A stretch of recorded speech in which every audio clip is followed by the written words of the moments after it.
all ready for Halloween. The front of the house is all decorated. Not so spooky.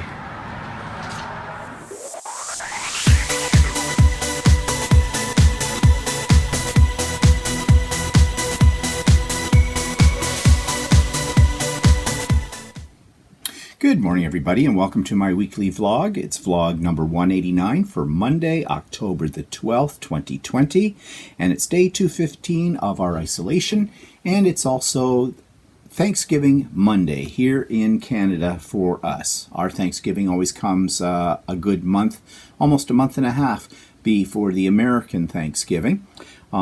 So we have celebrated that this weekend, and if you watched Stephen and Walter live yesterday, which was all about food, nothing about COVID, nothing about politics, I'll have you know, and that was great.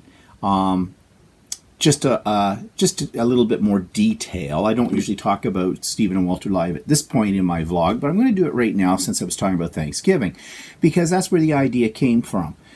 We decided to talk about traditional foods that we've had in our family over the years when we celebrate seasonal events like Thanksgiving and Christmas and Easter. And we talked about how we did Thanksgiving this year as well. A little bit more about that later on in today's vlog. But if you want to know all about food, and I think a lot of people got hungry as we were talking about it, then check out this week's Stephen and Walter Live if you were unable to watch us when we were live on Sunday. The rebroadcast has been posted on my YouTube channel, and there's a link for it in the show notes. So you saw in the teaser my front doors of my house. They're all decorated for the fall/Halloween, more Halloween than fall. There's two banners out there on the door that I made a year ago, actually. And you know what's kind of interesting about pulling out something I made a year ago is looking at how I have developed as a quilter. Those are nice, but probably you can't see them. Well, especially in the teaser, you wouldn't be able to. But I can see the flaws. I could see the areas where I could have improved and where I have improved since I made those. I also did a little free motion quilting on those that I'd forgotten about, just very simple amount of it. But with each thing that I do in terms of free motion quilting, and practice makes perfect, I just get a little better at it and a little more confident in doing it. Free motion quilting really isn't hard. I say that as a qualified statement because what I mean is it is practice. The more you do it, the more comfortable you get with it. You may never be, or at least for me, I'm never going to be at the level that you see some of these professionals out there, what they can do. But it builds my confidence a little bit more. So I'm not so much afraid to tackle a project, and because I'm afraid I'm going to ruin it, make a mistake. You want to know something? I don't think I'll ruin it. It'll just be part of the charm of a handmade product. That's the way I'm going to look at it anyways. But yeah, so looking at those banners on the front door, I like them. I think they turned out really nice, and they were something I made a year ago when I didn't know what I know now. And so anything I make this year, I'll look back on it in a year's time, and hopefully I will say, ooh, I've come even further. All in the evolution of this kind of thing. No matter what, it's all for fun. It's just fun. When it stops being fun, drop it, because then it's a pain. Also, you will see out there, you may have noticed, there's a skeleton. It's a freestanding lace skeleton. I just made that on my embroidery machine. Took a while to make. I'd take it off the door and bring it down here and show it to you, except I'm too lazy to do so. And it's already hanging up there nicely, and I don't want to disturb my display. So if you're interested, you can go back to the very beginning of the vlog and see the teaser and pause it to get a better look at it. So what else have I been making? Okay, so behind me I have my finished, what they call an attic window. It's one of my Christmas quilts. It's actually going to be a wall hanging. And it's called an attic window for obvious reasons. if you look at it, you have this illusion that there is depth, so that we're looking out through a window. The sills have a little snow on them, and you see Santa out there in a gentle snowfall. Now, I did show this to you before, but now it's done. It's all been quilted.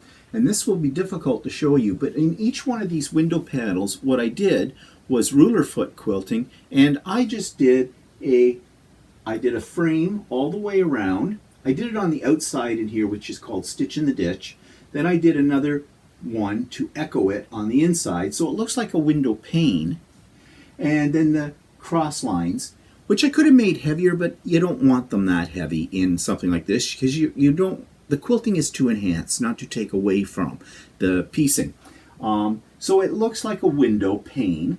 And below, I did some free motion quilting, just curvy lines, to sort of give the snow a little bit of texture. And then I did some straight lines with the ruler foot again down on the edges of the windows here, just again to make them sort of recede back into the quilt, you know, so that, and I just realized something very interesting. Sorry, interruption, I'll come back to it. Just to make it recede back a little bit to enhance that 3D effect. No, I'm okay. Okay, senior moment. I'm looking at myself in my iPad as I tape this, and it looked to me like everything was reverse. But it's not. It's okay. Okay. Don't ask me why that suddenly came to me. You ever had that where you're in the middle of something, you notice something, and you think, wait, that's not the way it usually is it? But no, everything's fine. Okay, calm down. Coffee. Yes. Okay, I'm good. Maybe my mother's right. I am losing it. No. I already lost it. Okay, I'm digressing. So, what else? So, speaking of doing things like with the machine embroidery, I made another angel. Now, this is different from the one I showed you last week. This one stands a little taller, and it's a little bit different design in the wings and that. I quite like it. I think it's very nice. And again, there's a part in the bottom where I can put an LED light. And I'm going to make several of these. I am thinking of making this sort of a gift set. Don't know if I want to experiment with a different color. This one's in goldy colors, and in, you know, this is supposed to be a silver, might be a little bit more gray.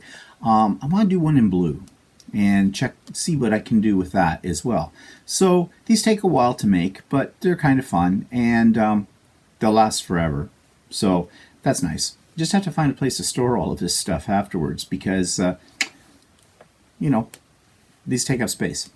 But anyways, I might, behind me you see that shelf above me, the top of the cupboards. I got a whole bunch of little bric-a-brac things from my paper crafting days and whatnot. I might move some of that stuff out of the way and put my seasonal things up there. Yes, they'll be out all year round, but you know, why not? You spend the time making them. You might as well admire them all year round. And, you know, they're up high there, and this is my craft room, so, you know, it fits with the decor. Okay. Another thing, though, I want to show you this. This is not me. This is Walter. It's for me, though. He finished my shirt. And if you've been watching Stephen and Walter live, you know that we've been talking about Walter's shirt making. So here it is. All done. I think it's spectacular. Yes, it's short sleeve, and it's now not the time of the year for short sleeves. But you know, I am dying to wear it. And, you know, maybe we'll have a little bit of Indian summer or something like that. Can you say Indian summer anymore? Indigenous summer? I don't know. Is that racist? I'm not sure. You know, when you get a warm spell in late October, sometimes the 1st of November. But it's gorgeous. He did such a great job on it. It is so professional. You know, he's really good at doing these. Now, there is cursing and swearing involved. And, you know, I think that's part of the maker mentality, right? We do curse and swear quite a bit when things don't go well.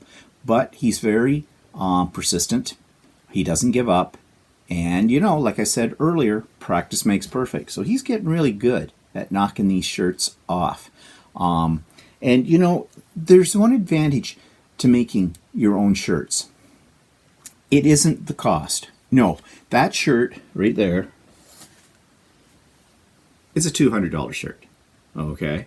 By the time you work in the price of the fabric, like there's about 2.5 to 3 meters of fabric in this alone. And this fabric comes from our local quilt store. And it makes, Quilting Cotton makes really good shirts. And at $15 a meter, which is cheap because it's Ultimate Sewing and their prices are really good. But, you know, most places fabric goes for $18 to $20 a meter.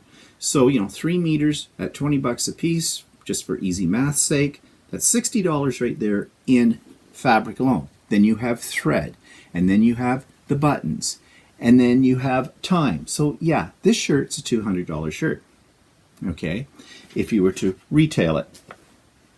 But, so if you're thinking, well, I'll make shirts because, you know, I can save money. No, you can't.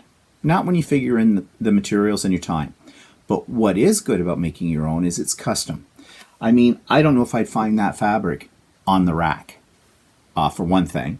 And two, this shirt is customized to my shape, which these days is not a flattering shape.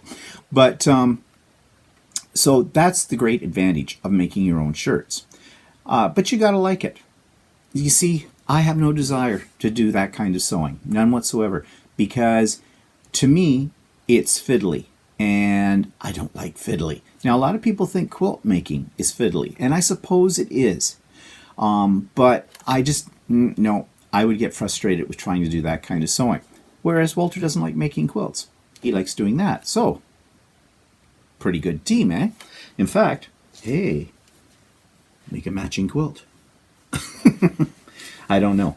But anyways, it takes them a while to make them as well. I mean, that's a big thing. I mean, going into the store, you buy it off a rack, bang, 5 minutes, you got a shirt, right?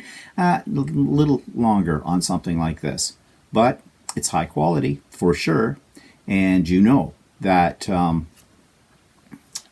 that it has been made with a lot of care put into it. So, anyways, I'm really excited about wearing that shirt out somewhere because I love it. I think it's great. Okay, what else? Okay, that's about all I've been working on. This week, I'm going back to my embroidery machine and working on more Christmas things. Time is fleeting, isn't it? So I have projects I got to get done, or I want to get done.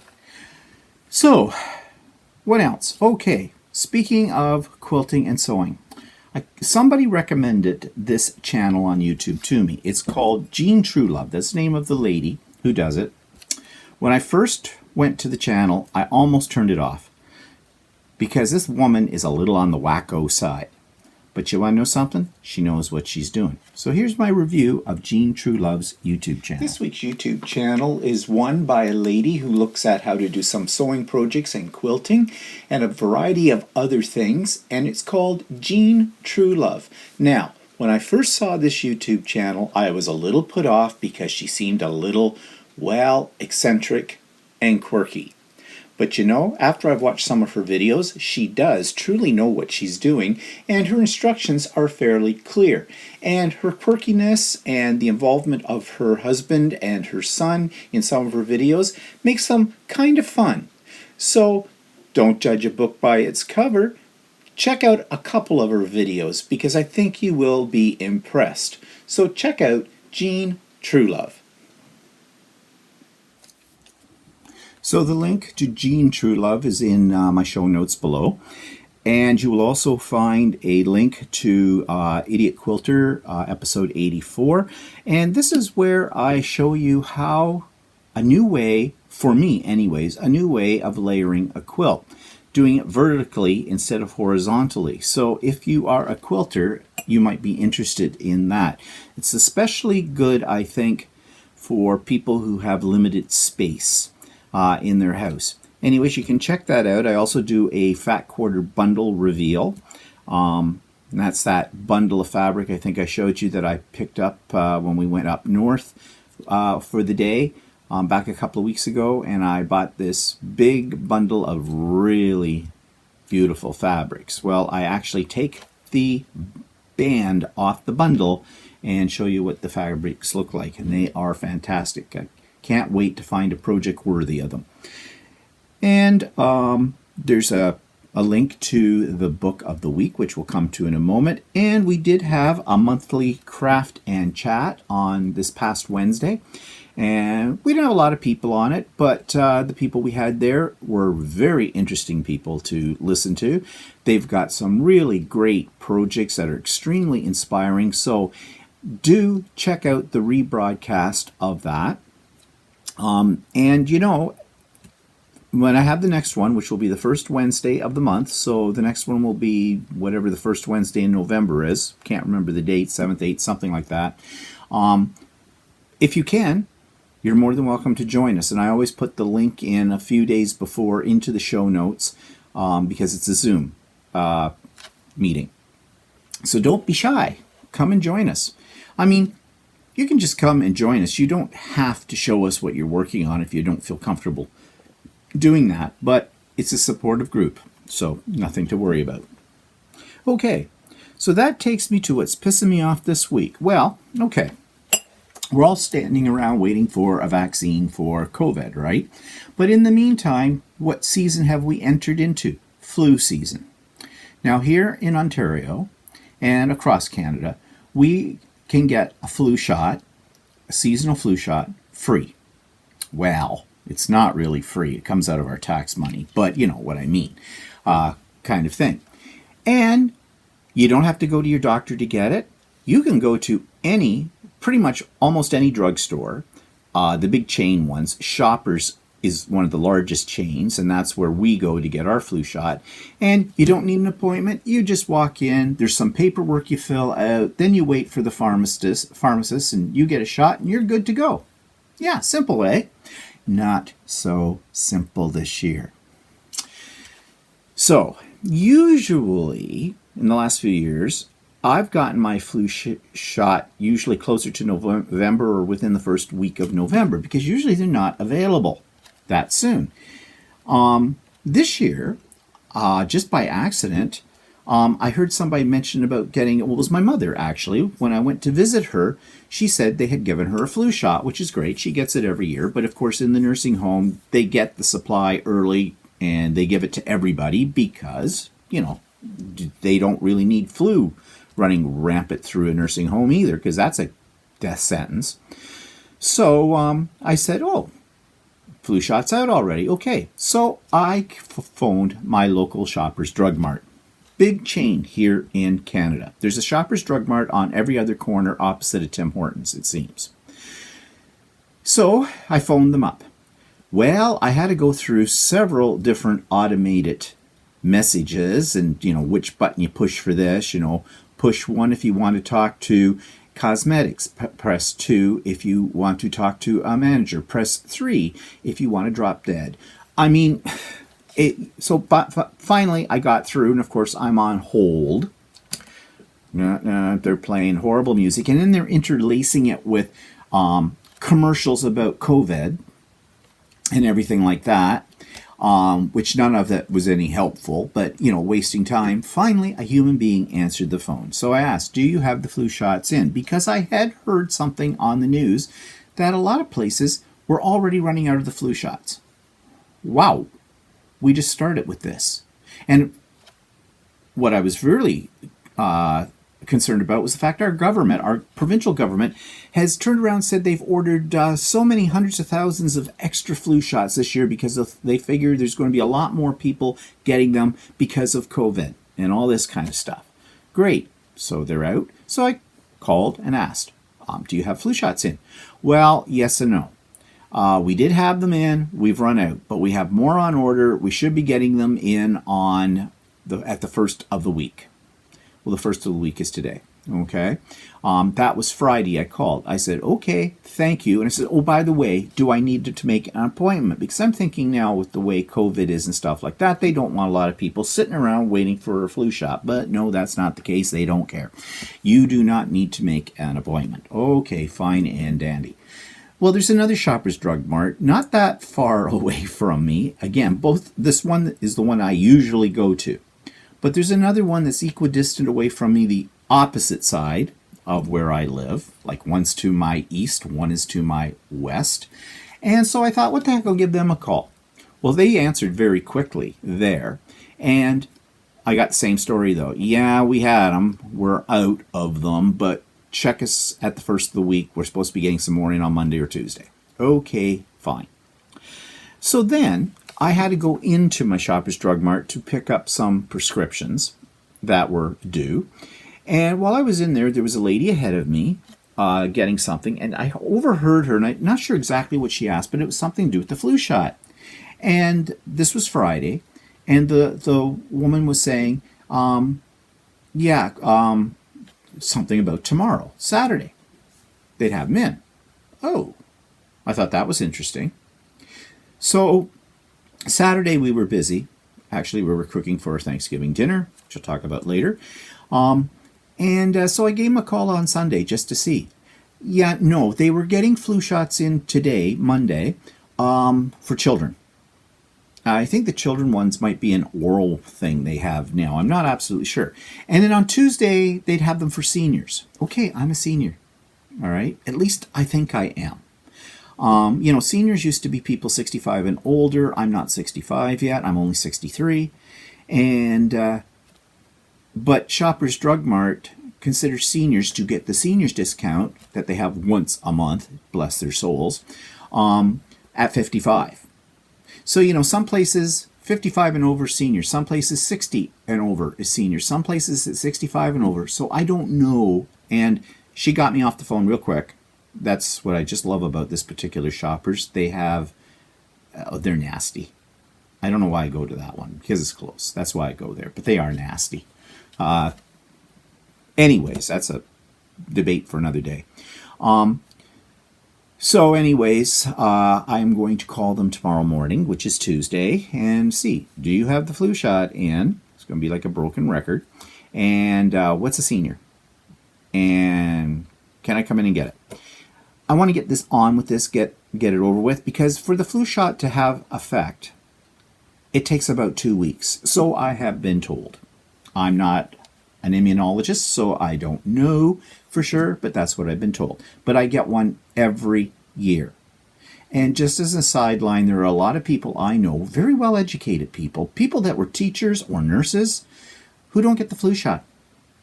And I've gone on this rant before, so I'm not going to go on again. I just think they're stupid. I'm sorry, they're stupid.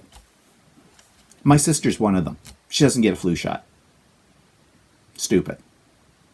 Just stupid. Actually, not that we can visit my mother too often, and we can't get anywhere near her when we do. But really, my sister should be getting a flu shot. Just, on the off chance she could transmit anything to my mother. That would be a smart move. But I get it every year, and I get it because I was working with kids. And as you've heard me say before, children are petri dishes of diseases.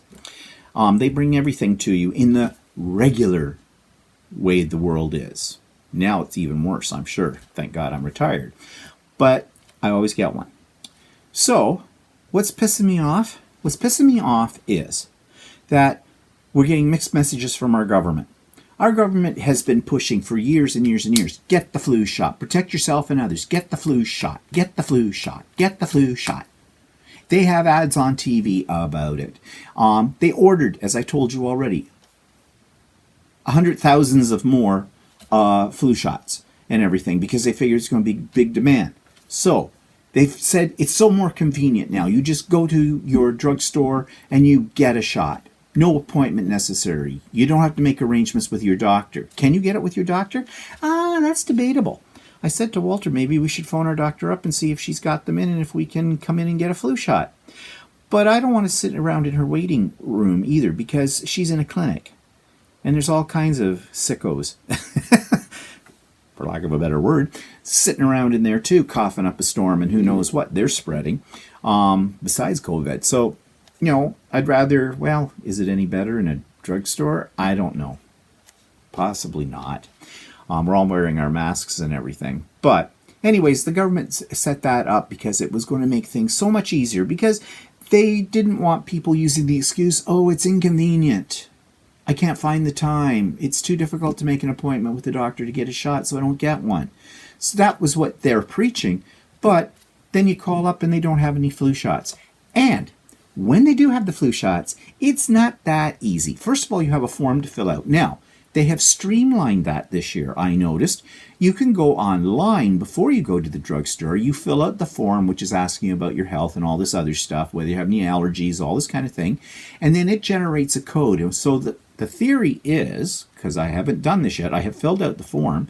The theory is you walk in and you have this code that was sent to you by email or by text message, and you give that to them, and bang, so you save time.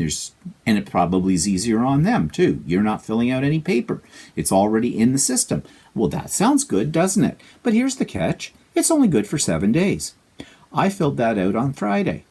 If I can't get my flu shot before this next Friday, I have to go through that rigmarole online all over again. Well, that sucks. I don't know what the theory is behind that, but it sucks. So that's why I'm biting at the chomp here to get my flu shot, so I don't have to go and fill out this form again. And then the other problem is, at least at my Shoppers Drug Mart, this guy who's the head pharmacist there is a prick. There's no two ways about it. He's a prick.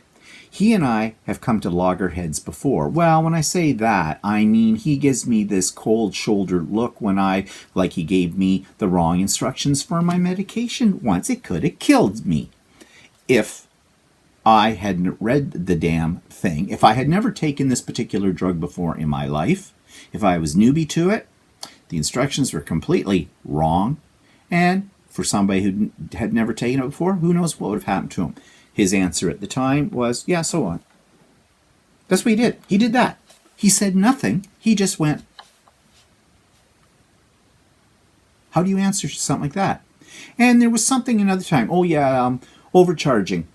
Well, technically it wasn't overcharging, but it was gouging on prescriptions when COVID first broke out, because our government said you couldn't. Now suddenly they thought there'd be a rush on drugs of all sorts, so they cut it all back, so that instead of, I usually get a 3-month supply of my blood pressure pills and my cholesterol pills, and now they cut it down to 30 days only. Well, I get charged a dispensing charge each time for that. So, I get one charge to get 3 months supply, or each month I'm getting charged again 3 times. And I pointed this out to the pharmacist, and his answer was, guess what?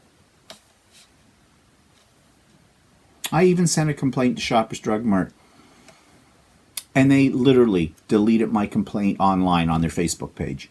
Yeah, that's how much they care. So when you do go in and you fill out the paperwork, then you sit in their little waiting area in the store, and that'll be interesting this year with COVID, until the pharmacist is kind of caught up on his work of filling prescriptions. And yeah, I know he's busy. Too bad. My answer to that is, so you sit there and then he jabs you with it and you're good to go. He's a prick, literally. I don't like the man. Now, of course, you probably say, then go to a different one. Yeah, been thinking about that. Possibly trying out the one that's the other side of me. At least they answered their phone real quick, but maybe that was a fluke. But, but this is it. The whole thing is this. They've run out of them before they've even got them. You sit around in an environment where you really shouldn't be sitting around in an environment with your mask on and the whole bit. Still, I don't feel comfortable about that, waiting for this to happen, okay, to get that shot. But the government's turning around saying it's so easy. And of course, Shoppers Drug Mart does this because for every flu shot they get a kickback, right? They're not doing it for their own health. They're doing it for their bottom line. So, it's just, right now, do we need more hassles? I mean, even when you turn on the TV, they're talking now, people over 50 should get the shingles shot and should also get the pneumonia shot. Wow. when you turn over 50, what is it? You become a human pincushion for all kinds of drugs. I'll stick you with this, I'll stick you with that, I'll stick you with that. It's bad enough that my doctor, every time I go to see her, she wants blood tests done and the whole bit. Yeah, I know, it's for my health and the whole bit. But, cripes, after a while your arms kind of look like you're a major heroin user. I mean, they sticking needles in you left and right. So, I mean, we know that the drug industry is big money. There's no two ways about it. But come on, especially here in our country, okay, where we have universal health care, sort of thing. We don't have universal drug care. We have insurance that covers about 85% of the cost of our drugs. Good thing. In fact, just as an aside, the other day I went in to pick up my 3-month supply of Crestor, which is my cholesterol medication, and I get the brand name because your drug company, or the one that we have, the insurance, doesn't always cover all brand name drugs. They will cover the cost of the generic ones, which tend to be a lot cheaper. But my doctor, years ago when he first put me on, my old doctor actually, he put me on Crestor. I was on Lipitor before then, but he put me on Crestor because supposedly Crestor was better, blah, blah, blah, blah, blah. I think basically he was getting kickback from the drug salesman who came in. He gave me a little coupon with a code on it, which means that I get my Crestor brand name at generic price, which my insurance pretty much covers. So went over to pick up my drugs the other day, and I got my Crestor, and she says, that's $154 and some odd cents. I says, no, it is not. You're charging me for the brand name, not the generic. I said, I have a little card. It's on your file. And she goes, oh, just a minute. And they went and checked it out and went, oh, yeah, oopsie. Yeah. So I ended up paying like, I think about $16. That included the dispensing fee. For this drug, because it's an expensive drug, instead of 154. Yeah. So, anyways, this is how it works in our country, in our province, and I guess I'm going to be on the phone every day this week looking for a flu shot until I get the flu shot. Easy. How easy. It's just wonderful the way our government does things. Yeah. I know. It could be worse. I could live in the States. Yeah. But anyways, first world problems, I suppose. Okay, so that's what's pissing me off this week. Let's move on to product review. What's new? What have I bought? Nothing. Can you believe it? I bought nothing this past week. Well, that's not absolutely true. I did go online yesterday. I needed some embroidery supplies, so like stabilizers and some pre-wound bobbins and some other interfacing and stuff like that. So I just dropped about $200 on stuff like that, and it'll probably arrive here sometime later in the week. It's not really exciting stuff that you'd be that interested in because it's basically the stuff you need when you do embroidery. But nope, got nothing new to show you. So let's move on to Book of the Week. Well, in that little cupboard that I found a bunch of books in that I forgot I had, I found this called Art of Layers by somebody by the name of Ronda Palazzari. I don't know if I'm saying that right. It says, Art of Layers, simple techniques, inventive scrapbook pages, imaginative paper crafts. So basically, this is a book for, just as it says, scrapbookers, mixed media, art journaling, things like that.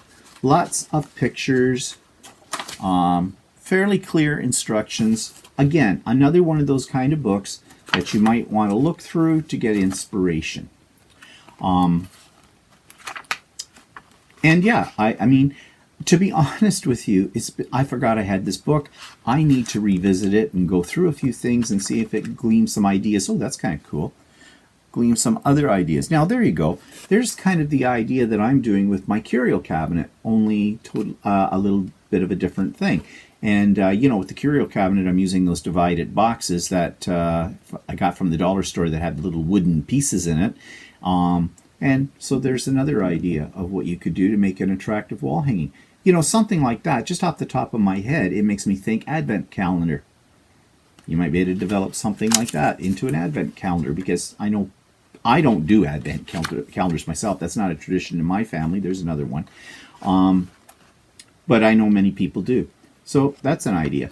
Anyways, a good book for inspiration, a good book for instruction, and it says on the back, 50 fabulous and simple step-by-step techniques that will be valuable for all crafters, from beginner mixed media artists to advanced paper crafters and scrapbookers.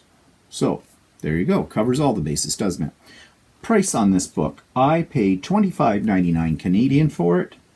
I looked it up on Amazon. It is still available, and you're not going to believe this price. This is in Canadian dollars on Amazon.ca. $4.08. Now, there's probably shipping involved with that as well, and I'm not sure what that is. That might be $3,000. I have no idea. But $4.08 compared to $25.99, bargain, I think, and it's still available. So you might want to check it out. Curious, I have a tab in here. There must have been a page that I was thinking I might be interested in. This is kind of ironic. Quilted paper shapes. So there you go, my two worlds coming together. That's probably why I marked that page. So, again, Art of Layers. Good book. Okay, and there is a link to the Amazon listing in the show notes. Okay, so that takes me to the next part, part 3, of my curio cabinet. So here we go. So the outside of my boxes are done now, as you've seen before. And now I want to colorize the inside of these. Now, I'm not that worried about getting a really complete and even coating of any stain on these. They're already gessoed. I just want to get rid of the white color to it, because I am going to be lining each one of these little boxes with some scrapbook paper for their backgrounds. At least that's my theory at the moment. So this is going to be a bit of an experiment, because I'm lazy. I don't want to paint them individually, so I'm just going to spray them, blot up the spray, and then turn them upside down and let them drain. And whatever happens, happens. As I said, I'm not that too concerned about the coverage being even. So give it a spritz of, what's this one? This is the Gathered Twigs, and this is tea dye.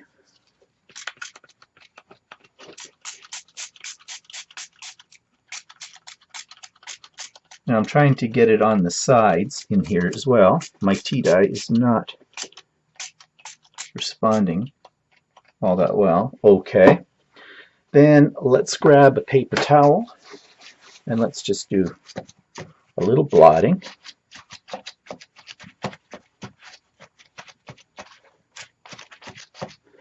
And I'm just going to flip it over and let it have a few seconds to drain. And then I think I'll go over it with a little bit of heat and see what it looks like from that. I might have to give it a second coat. And I'll be back to show you the result.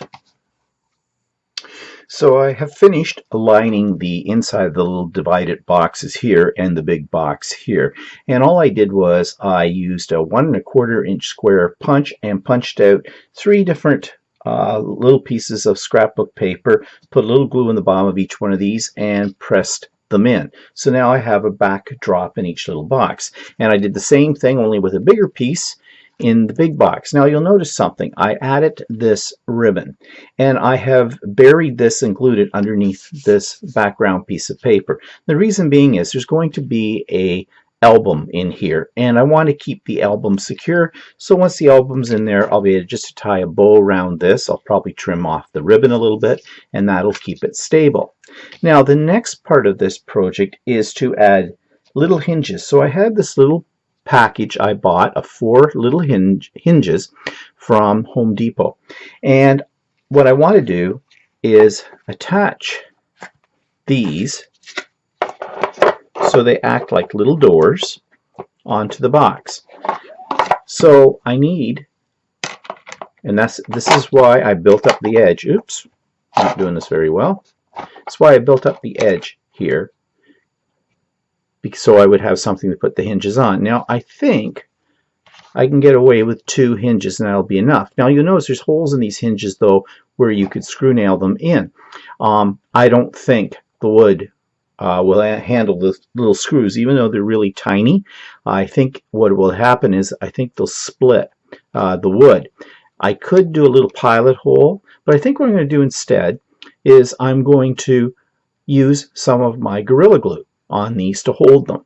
I'll only be able to do one door at a time, and I got to figure out a way to sort of clamp this so this doesn't fall down when I'm doing this. So that's what I'm going to do. And then, yes, I'll have these little holes here, but I think I can do some little faux cover-up, maybe use a couple of brads that I cut the tongs off of, or tines, whatever they call them, and just place them on top of that, and it'll look like they've been screw nailed in. So I'm going to go off and do that, and I'll show you the end result. So what's taken place in the last week? Well, I think I sort of alluded to it, that I was over to see my mother, physically see my mother.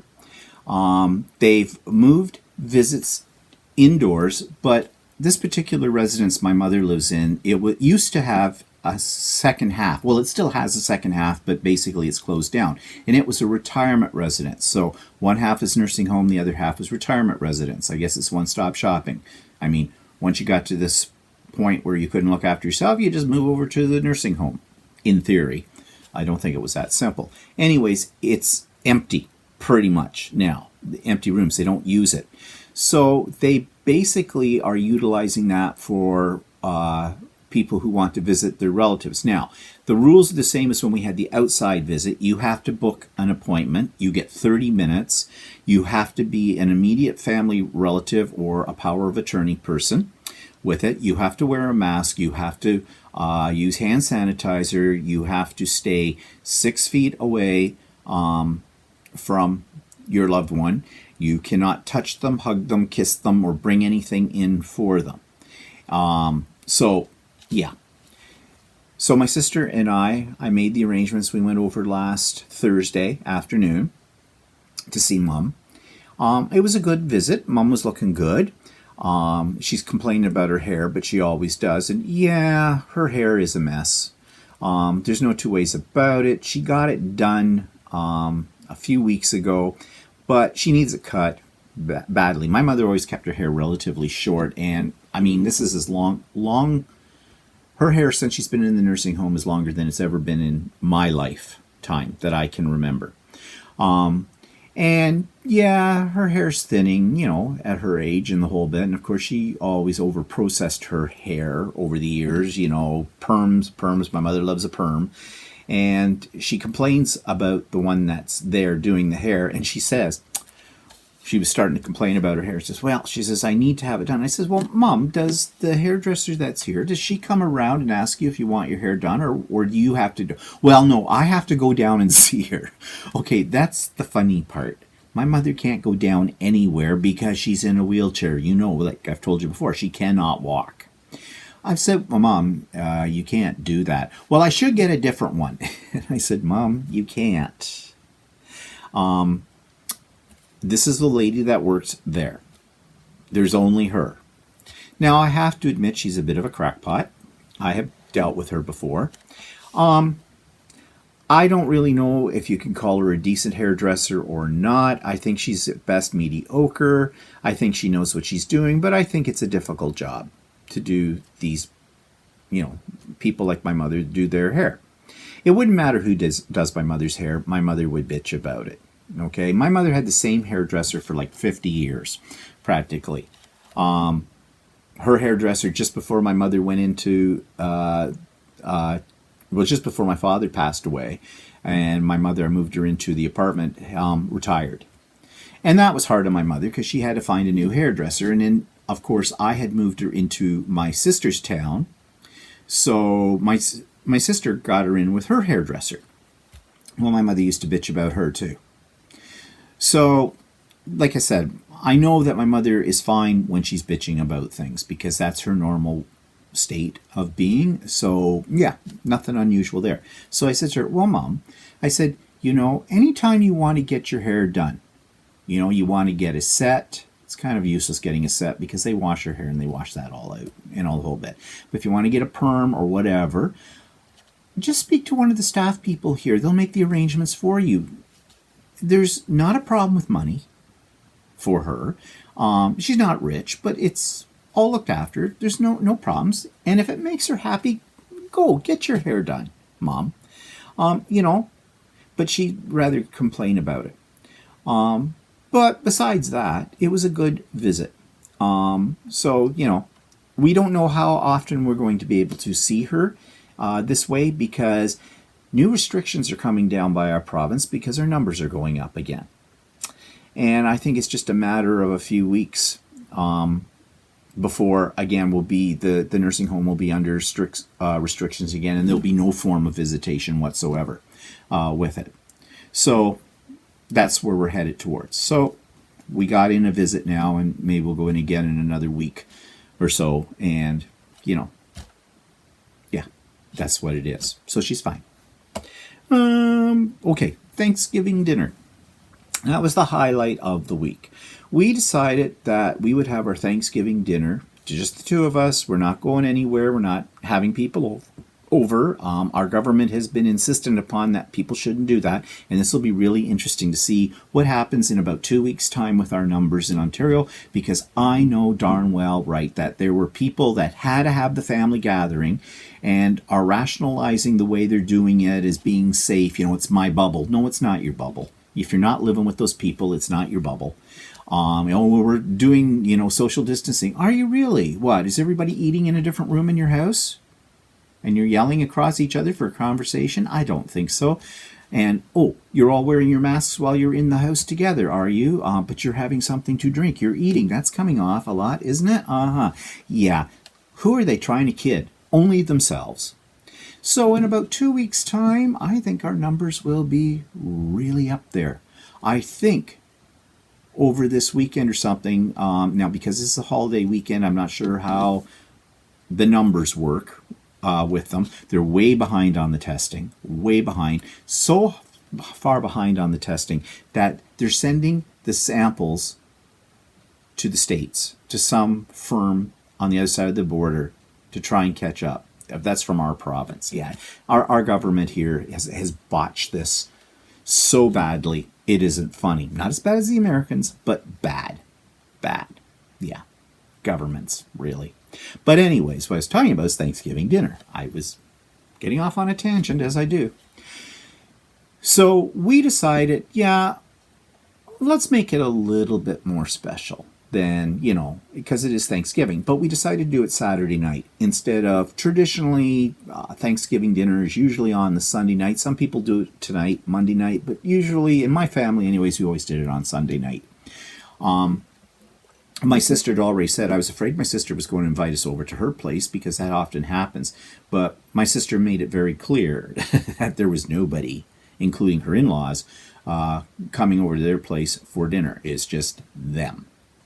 My brother-in-law, my sister, my niece, because she lives at home.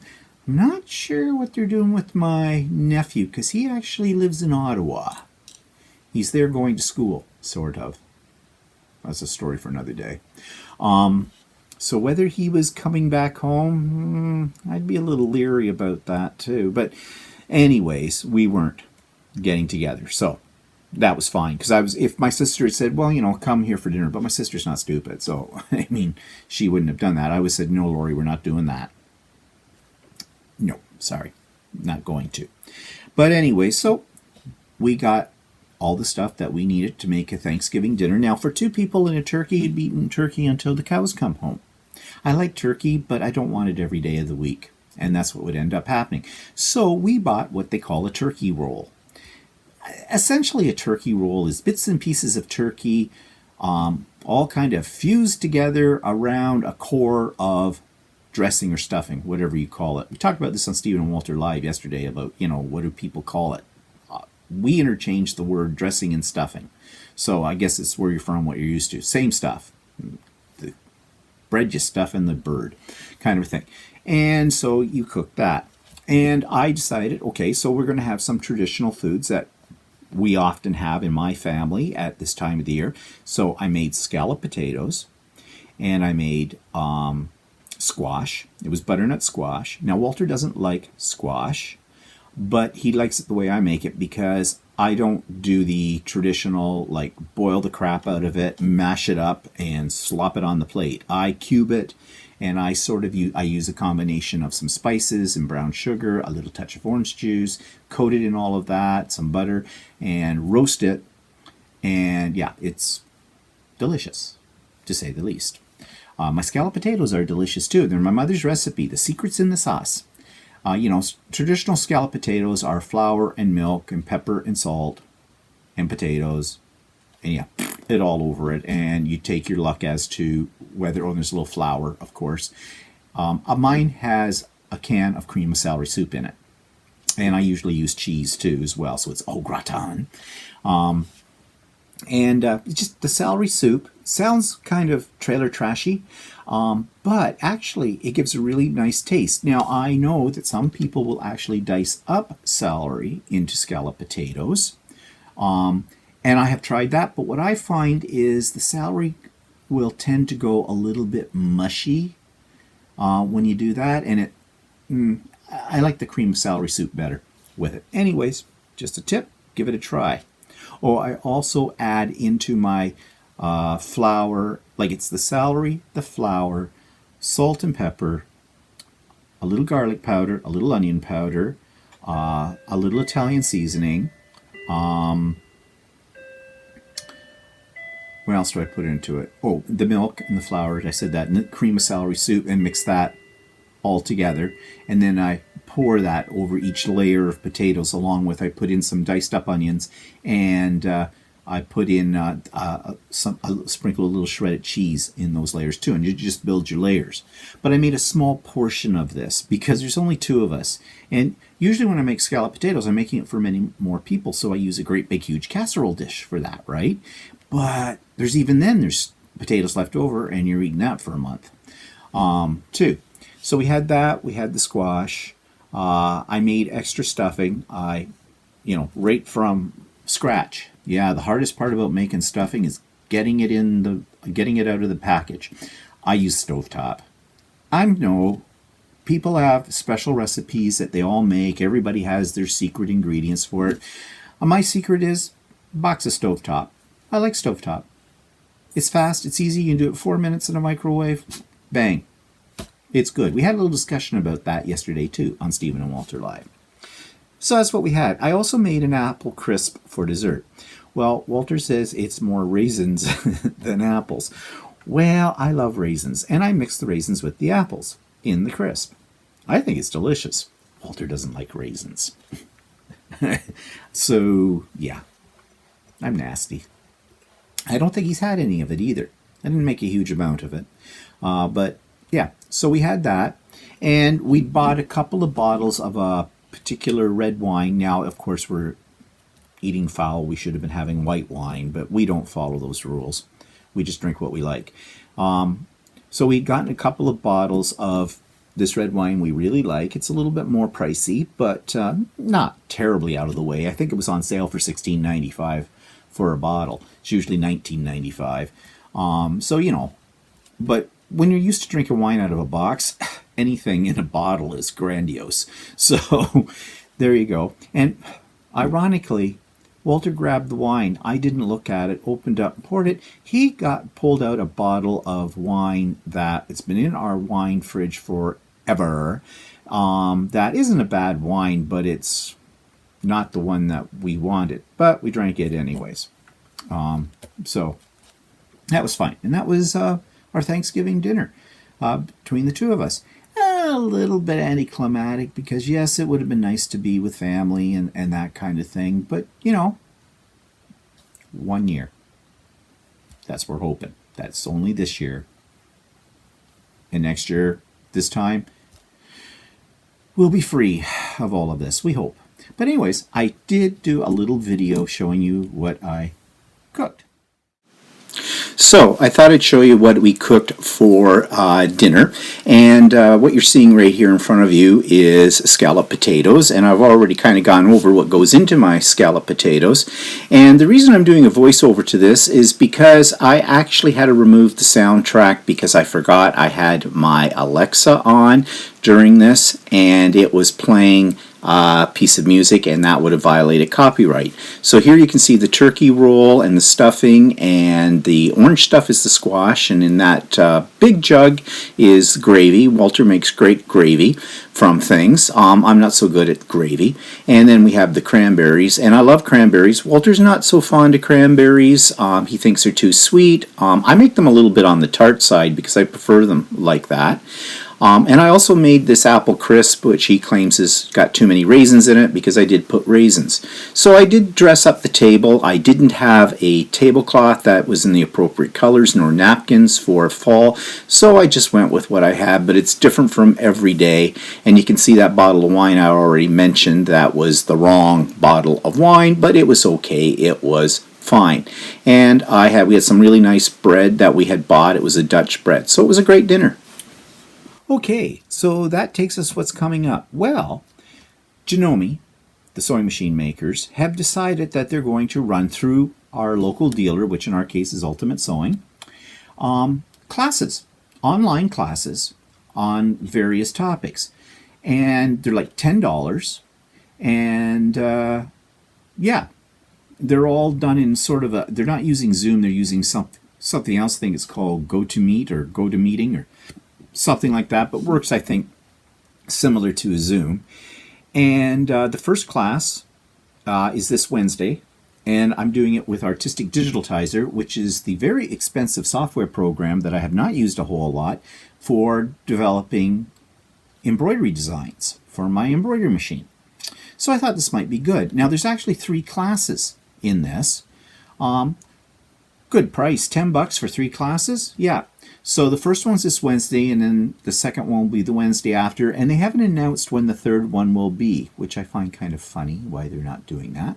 But anyways, you have to book them all through your local dealer. We've done that. Walter's taking the class on using his cover stitch machine. So it sounds good. Now here's what I'm afraid is going to happen though.